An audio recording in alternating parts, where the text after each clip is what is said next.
Hello and welcome to another March to a Million podcast with your host, Greg DuPont. I'm RJ Malik, producer of this podcast. Greg, welcome. And we're going to be talking about ARK Invest Big Ideas report for 2026. But before we get into the specifics of that report, why don't you set the table for us and tell us who is ARK Invest and why does this report, why is it important? Well, as a starting point, I want to make sure everybody understands that this is not investing advice on this one. ARK is a well-known fund out there, ETF specifically. And as a matter of fact, it's got a really bad history. That being said, they're down 50% since the COVID crisis. So they've had a troubled past in performing. What they haven't had a difficult time doing is identifying emerging technologies. And it just kind of goes to show how difficult it is for us as investors to, wrap our heads around what is happening and to make the right calls coming out of it. But they've become fairly famous for this report they put out every year that is looking forward and saying these are the emerging technologies, and this is how it's going to manifest, and which is what drives their part of their investing philosophy.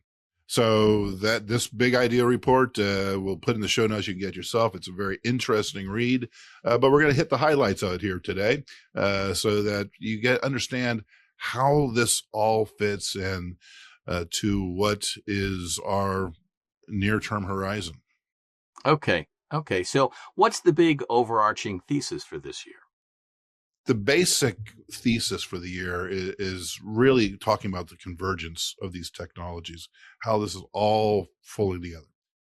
So multiple transformative technologies that are all maturing at the same time and kind of feeding into each other, which is causing this acceleration that once you start paying attention to it, you can almost feel it happening.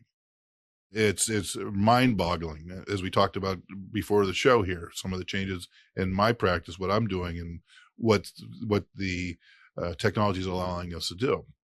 So when you review ARK's report, the 5 themes stood out to me. One, AI costs collapsing. It's getting a lot cheaper to do the thing. Robots entering the real world on the very near future. The energy crisis nobody's talking about, self-driving finally arriving, and Bitcoin going to the mainstream. Okay, those are fascinating topics. So why don't we start with AI? Everyone's been talking about it, but what's the specific angle ARK is taking that maybe people aren't already aware of? Well, as they looked at the landscape, what they're pointing out was that just how fast the cost of access to this AI is dropping. So when we talk about the consumer level stuff, right, you can jump on right now for free of charge, right? But when you talk to the mega power users and the corporate users and all that, it's how quickly the cost of getting access to these higher level models is dropping along with the capability. So, as I've shifted from one AI to the other over the course of the last 18 months, going from consumer to professional grade, et cetera, the capacity that these things have already is tremendous. But on the backside, on the large model side, what they're able to do from a cost perspective, meaning what they're able to produce themselves for the cost of investment, is tremendously dropping. So what they call inference cost. Okay. And that's the cost of taking an AI, a question, and getting an answer. In 2025, that measurement fell roughly 75%. Okay.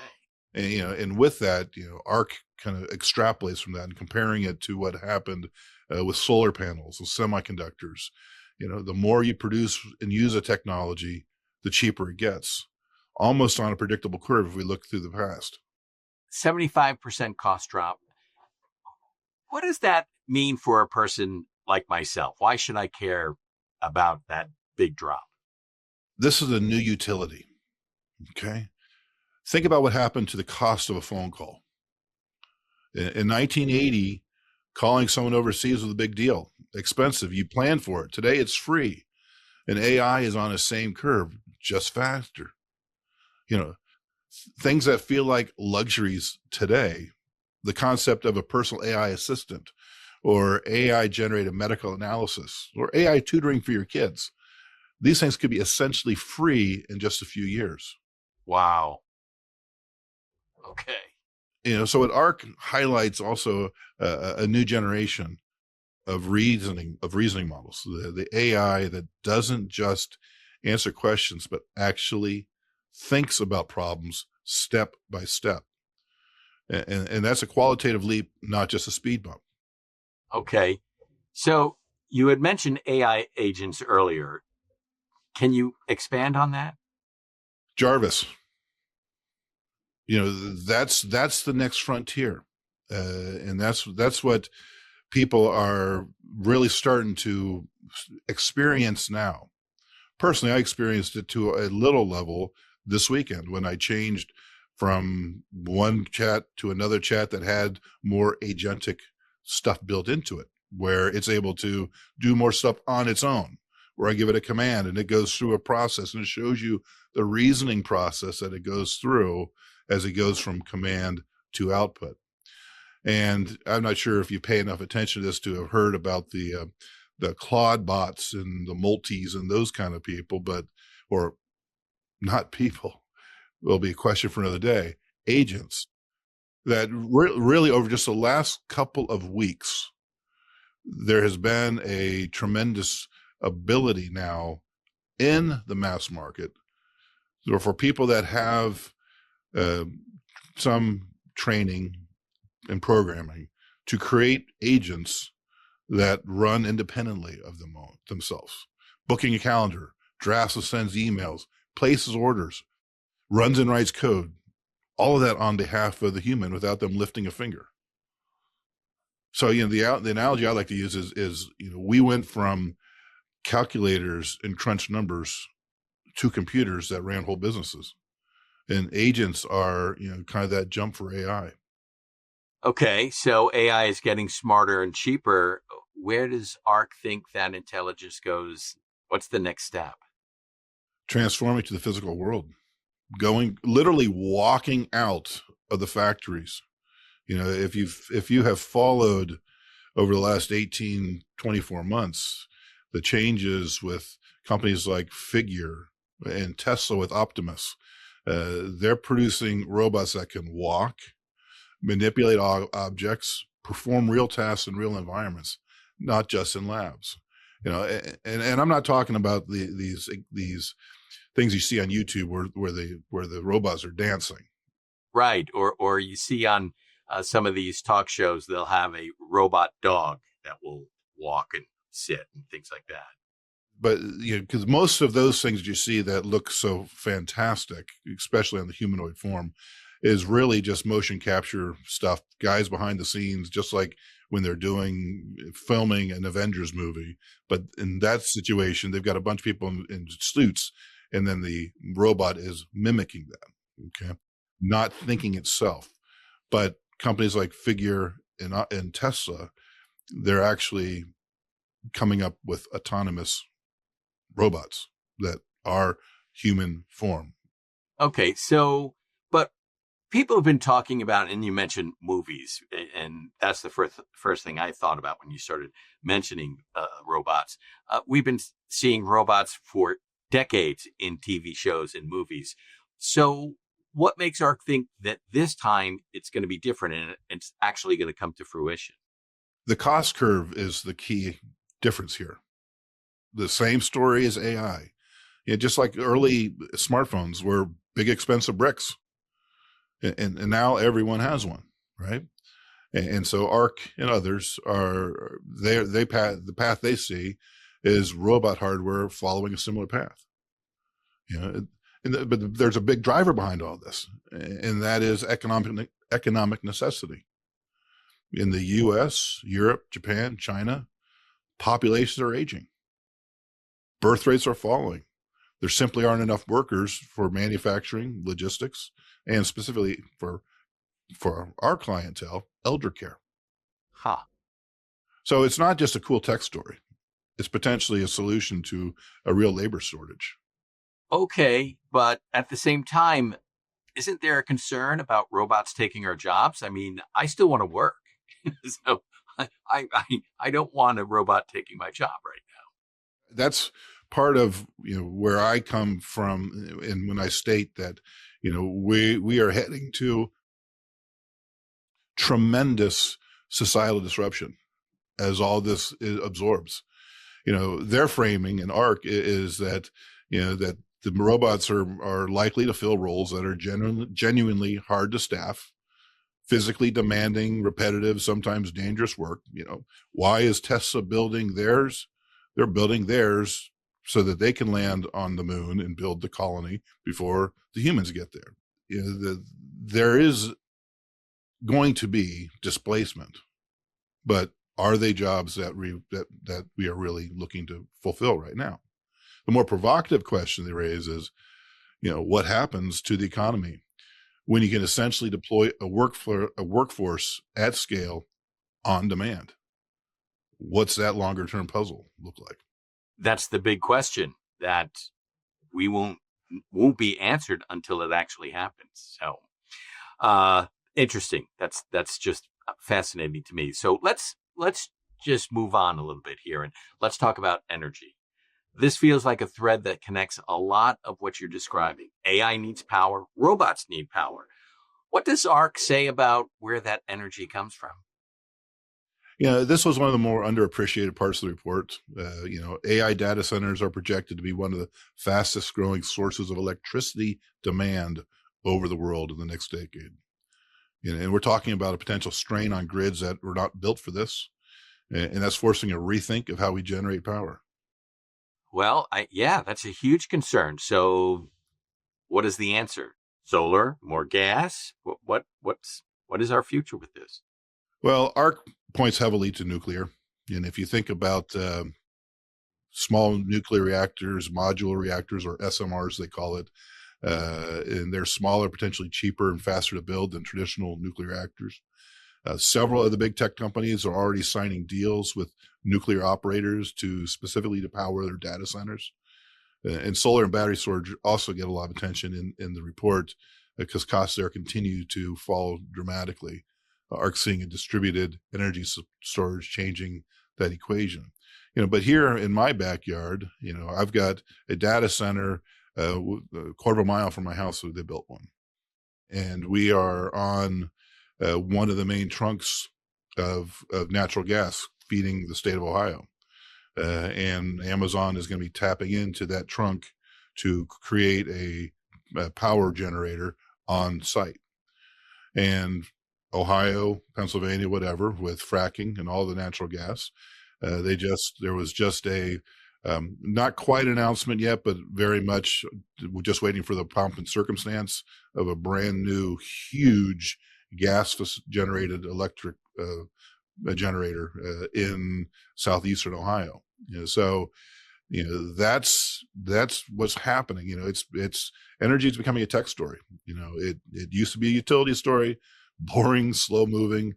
Now it's the fastest growing demand sector, and that's where a lot of blue collar jobs are being created right now. And it's going to be fascinating to continue to watch this play out. So that's the bottom line on energy. It's creating more blue collar jobs.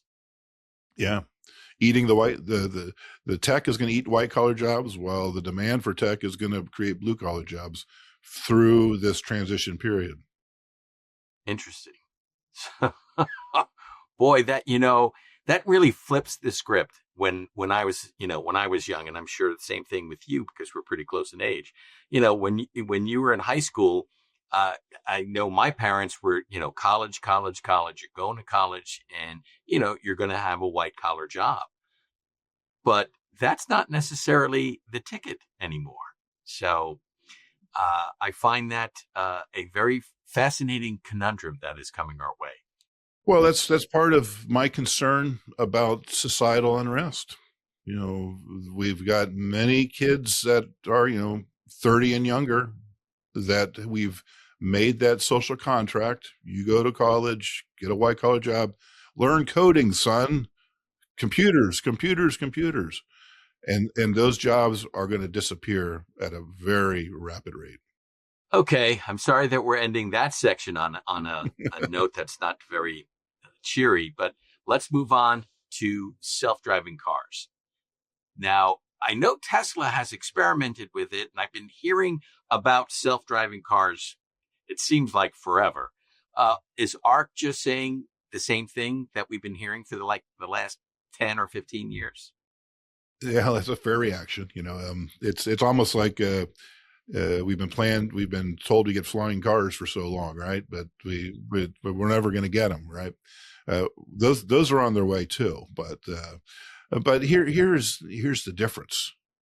We've had, again, this is the convergence of the technology to run autonomously, and the testing that has been done on, so we got Waymo out there, and that's Google's autonomous vehicle company, and is running paid robotaxis in multiple U.S. cities right now, with no safety driver in the car. And that's not a pilot, that's product. That makes me nervous. I guess I'm old school, and to get in a car without a driver, that would make me nervous. But that's just me. That's my issue to deal with, right, Greg? It's going to be normal. If you think about what's happening now, and this is one of the takeaways that, as we are trying to figure out how do we take advantage of this, how do we do this, so let's just kind of take a look at Tesla for a second, and they're in the cyber cab. Their angle is much different than Waymo's. Okay. And they've had millions of miles of driving data against all kinds of conditions. And this is one of the things that ARC mentions, is that is giving Tesla this compounding advantage. The more miles that the fleet drives, the smarter the system gets. The more RJ gets comfortable sitting in the car that does not have a driver. And so there becomes a compelling economic case. To the extent I'm going to make any investment advice in this conversation today, it's in a few years, you may be wanting to invest in a robotaxi. The robotaxi doesn't need to sleep, doesn't need a salary, doesn't have a bad hair day, and having autonomous rides could eventually cost less than owning a car outright. And when you're not using it, it's making money for you. That's a lot to get your head around. And the thing is, that's also struck me as you were talking, all of this, it's not just cars, right? There's all sorts of things that are happening right now. If you think about autonomous trucks for long haul freight, this has been something I've talked about over and over and over again, about that whole, now we've got a problem. That is, we can't get enough qualified drivers, especially when we run the ones out of the country that shouldn't be here in the first place because they don't have any CDL training, right? Right. Don't have to agree with that politically, but that's what we've seen. There's been a problem that we have been solving by importing drivers. And now the next phase, that long haul freight is going to be autonomous with trucks. And when we think about the last mile solution, which is, they get from their node to your home, there's a company called Zipline that's delivering blood products via drone in Rwanda, right? And Amazon is investing heavily in similar technology to have those drones deliver your bottle of cologne to your house. Wow. And so ARC frames this all as a shift from human operated to software operated movement. And they call it one of the largest economic transitions since the automobile replaced the horse. Very interesting. All right. We are on the last big theme, Bitcoin. Now, ARC has always been bullish here. what's their angle for 2026? So, of course, it's worth noting that ARC does hold Bitcoin in their funds. They're not neutral. They've been an advocate of it. That said, the story that they're telling has evolved. It's less Bitcoin as speculation and more Bitcoin as a legitimate global reserve asset. Institutions holding sovereign wealth funds and some governments are now holding it. And the approval of the Bitcoin ETF in the U.S. in 2024 opened the door for mainstream investors in a very real way. Interesting. All right, there's a term here. It's stable coins. I've heard about it, but I don't know much about it. It's very, very fuzzy to me. Can you expand on stable coins? Yeah, so stable coins are essentially digital dollars. They're cryptocurrency pegged 1-to-1 to the US dollar. So they don't have the volatility of Bitcoin, so to speak. Okay. And this is a potentially huge disruption in the way money moves globally. All right. And especially in countries where the local currency is unstable or where banking access is limited. So think of it as the internet for money, moving money across borders instantly and cheaply without paying the JP Morgans their tariff of their processing fees, without paying the visas, with all that drag stripped out of the system. And that's where stablecoin has a projected tremendous role in the new economy. Okay, and ARC's price targets for Bitcoin? They're aggressive. I'll just leave it at that. Okay. Okay. The numbers are eye-catching. They're long-range projection based upon specific adoption assumptions. And so we won't go too much deeply in there. Okay, that sounds good. And I'm sure this is not going to be a surprise for you. I need you to put this all together. And not only for me, but, someone who's listening to this, because there is just a lot of information. So what's the one thing you want us to walk away from with this? Well, specifically in terms of my audience and our clients, okay, what we need to understand on behalf of our clients and trying to plan for retirement and all that, there's this through line of all this stuff of convergence, AI, robots, energy, autonomous transport, digital finance, all these things are maturing simultaneously and exponentially.